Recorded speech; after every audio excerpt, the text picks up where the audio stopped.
algún momento que pueda, pues sí les regalo algo. Sí, y todo el aguinaldo y dices, este aguinaldo, es que, mira Marisol, Ok. mundo, ahí te quedas, Marisol.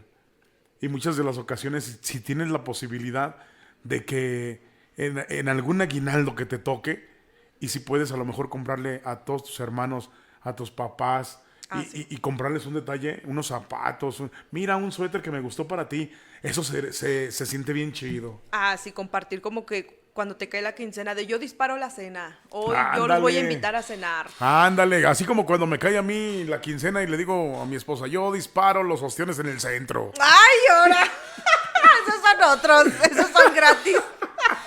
Esos no te cuestan, Juan Manuel. Ah, bueno, pero de todos modos Ese esfuerzo. es esfuerzo. Es un esfuerzo. Sí, y a mi edad más. ¡Ay, ahora!